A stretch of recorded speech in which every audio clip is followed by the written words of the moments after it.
Welcome back to my channel. আবারও একটা নতুন ব্লগে তোমাদের সবাইকে স্বাগতম। আজকে ব্লগটা পুরোটাই রাতে।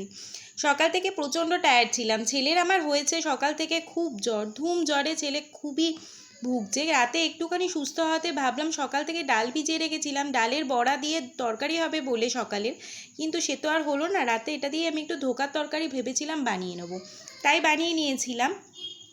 তো দেখো, প্রথমেই ডালটাকে আমি ভালো করে ধুয়ে নিয়েছিলাম।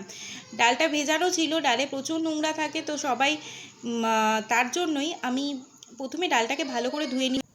ডালটাকে এবার মিক্সিতে আমি বেটে নেব, একদম ফাইন পেস্ট করব, কিন্তু জল ছাড়া। তো ফাইন পেস্ট জল ছাড়া করলে একটু দরদরা থেকেই যায়, তো সেটাই আমাকে ধোকা করতে হেল্প করবে। ধোকার ডালনা করতে গেলে, ধোকা বানানোর জন্য ডালটাকে পুরোপুরি একদম মিহি পেস্ট করে দিলে হয় না ঠিকঠাক। তো এর মধ্যে আমি দিয়ে দিয়েছিলাম 2 কোয়া কাঁচা লঙ্কা, একটুখানি আদা, একটু চিনি আর একটু নুন। সবটা দিয়ে আমি মিক্সার গ্রাইন্ডারে একেবারে বাটতে দিয়ে দিয়েছিলাম, যাতে আর পরে কিছু মেশাতে না হয়, আর মেশাতে গেলে ঠিকঠাক যাতে না মেশে সেই জন্য একেবারেই দিয়ে দিয়েছিলাম। তো থালার মধ্যে এটাতে আমি ভাপাবো, সেই জন্য এই থালাটাতে একটুখানি সর্ষের তেল আমি লাগিয়ে নিলাম। তোমরা চাইলে সাদা তেলও লাগিয়ে নিতে পারো, যে তেলটাই লাগাও না কেন একটুখানি পুরো থালাটাতেই লাগিয়ে নেবে। আর আমার পরিমাণটা যেহেতু একটু কম ছিল, তো থালার একটা সাইডেই সেটা হয়ে গেছিলো। ধোকা একটু মোটা মোটা হয়, তো সেই জন্য এর পুরুত্বটা একটুখানি মোটা রাখতে হবে। একদম একদম পাতলা করে লেয়ারটা বানালে হবে না, একটু মোটাই লেয়ারটা রাখতে হবে। তারপরে এখানে তলায় আমি দিয়ে দিলাম একটা জল গরমের জায়গা, হাঁড়িতে জল গরম করতে দিয়েছি, আর তার ওপরে এটাকে আমি স্টিম হতে বসিয়ে দিলাম। এটা স্টিম হতে বেশ খানিকক্ষণ সময় লাগে। ধোকার ডালনা করার জন্য এইটাই সবচেয়ে সময় সাপেক্ষ কাজ, সেই জন্য অনেকেই বাড়িতে ধোকার ডালনা করে না, আর করলেও সেই ধোকাটা বাইরে থেকে কিনে এনে রেডিমেড ধোকার মিক্সড বা এমনি বাইরে থেকে কিনে এনে করে। এরই মাঝে আমি এটাকে স্টিম করতে দিয়ে কটা রুটি করে নিলাম আমার আর আমার বাবার জন্য। বাড়িতে বাকিরা ভাত খাবে, তো আমি আর আমার বাবা রুটি খাবো, সেই জন্য কটা রুটি করে দিয়েছিলাম। এই ময়দাটা আগের দিনের মাখা ছিল, সেটা দিয়েই কাজ চালিয়ে নিয়েছিলাম। ধোকার ডালনা দিয়ে পরোটা, লুচি, রুটি যাই বলো সবটাই খেতে ভালো লাগে। আমার তো ভাতের সাথেও খেতে ভালো লাগে। নিরামিষ দিনে আমি ধোকার তরকারি, ডালের বড়ার তরকারি এগুলো খেতে খুবই পছন্দ করি। তো এরই মাঝে আমি একবার স্টিমটা খুলে চেক করছিলাম যেটা হয়েছে কিনা। এটা চেক করার একটাই পদ্ধতি, কোনো কাঠি বা চামচে বা ছুরি দিয়ে চেক করতে হবে যেটা ভেতরে লেগে যাচ্ছে কিনা। তো দেখলাম ভেতরটা একটু একটু লেগে যাচ্ছে, তার মানে এটা এখনও কাঁচা আছে। যখন এটা পুরো হয়ে যাবে তো তখন এটা আর লেগে যাবে না। তো আমি এটা আবার ঢাকা দিয়ে দিলাম। আমার পরিমাণটা কম থাকার জন্য একটা সাইডে হয়ে গেছে। তোমরা যতটা পরিমাণ করবে ততটা বেশি ডাল নেবে, আর তত মানে পুরো থালাটা তাহলে জুড়ে হয়ে যাবে। তো আমি দেবো এর মধ্যে আলু, 3টে আলু সকালবেলায় ওই ডালের বড়ার তরকারি হবে বলে কেটে রাখা ছিল, সেটা দিয়ে আমি এখন সেটা করে নেব। তো আলুটা কেটে নিয়ে রেখে দিয়েছি, কিন্তু গ্রেভিটাও বানাবো না, আলুটাও ভাজবো না, কারণ হচ্ছে আমি আগে ধোকাটাই ভাজবো। তো তারপরে দেখলাম ধোকাটা রেডি হয়ে গেছে অলরেডি। আর একটা জায়গাতে কড়াতে তেল দিয়ে দিলাম, সাদা তেল দিয়ে ভাজছি।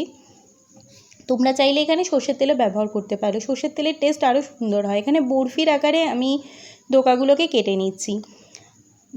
তোমরা চাইলে চৌকো করতে পারো, যার যেটাই ইচ্ছে সেরকম শেপের করতে পারো, সেটা কোনো ম্যাটার না। কিন্তু ধোকা সাধারণত বরফির আকারে হয় বলে আমি ধোকার মতো করেই একদম বরফির আকারে কেটে করছি। দেখতে ভারী সুন্দর হয়েছিল আর খেতেও ভারী ভালো হয়েছিল।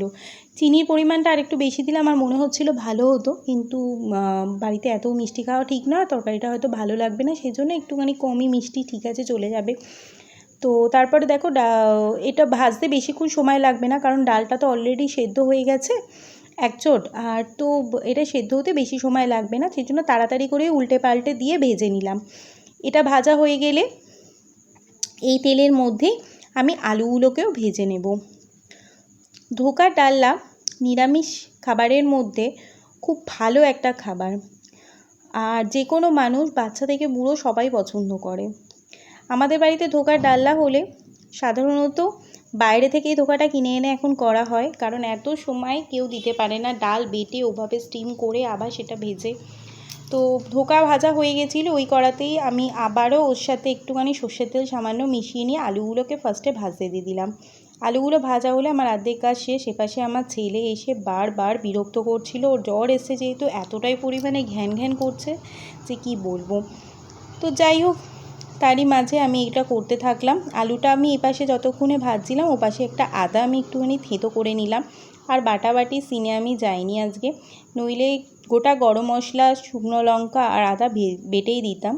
আদাটা আমি থেঁতো করে এভাবে দিয়ে দিয়েছি, আর শুকনো লঙ্কা ফোড়নে দিয়েছিলাম। আর একটুখানি টমেটো সস আমি এতে ব্যবহার করছি। তোমরা চাইলে গোটা টমেটো বা ফ্রেশ টমেটো পিউরিও দিতে পারো, কোনো অসুবিধা নেই। একটু হলুদ দিয়ে দিতাম আর একটুখানি জিরে গুঁড়ো। নিরামিষ খাবারে যে যে জিনিসগুলো যায় শুধু সেটুকুই আমি দেবো। একটু নুন আর একটু চিনি আমি এর মধ্যে মিশিয়ে দিলাম। চিনির পরিমাণটা একটু বেশি দিলাম কারণ ধোকাতে চিনির পরিমাণটা কম হয়েছে মিষ্টিটা। আর ধোকার ডালনায় না, ধোকা অলরেডি খুব জল সোক করে, সেই জন্য আমি এখানে জলের পরিমাণটা একটু বেশি রাখবো। প্রথমে আলুগুলো দিয়ে আমি ফুটিয়ে নেব বেশ ভালো করে, দিয়ে তারপরে তারই মধ্যে ধোকাগুলো দিয়ে দেবো। আলুটা একটু সেদ্ধ হওয়ার জন্য আমি দিয়ে ঢাকা দিয়ে চলে গেছিলাম। তো এই জায়গাটা দিয়ে দিয়েছিলাম ঢাকা। আর দেখো ধোকাগুলো দিয়ে একটুখানি নাড়াচাড়া করতেই ধোকাগুলো বাকি জলটাও টেনে নিল। ধোকার তরকারি একটু গায়ে মাখাই হয়। তো চলো, আমার ধোকার তরকারি রেডি। আমি এনজয় করতে থাকি, তোমরা ব্লগটা এনজয় করো। ঠিক আছে, টাটা।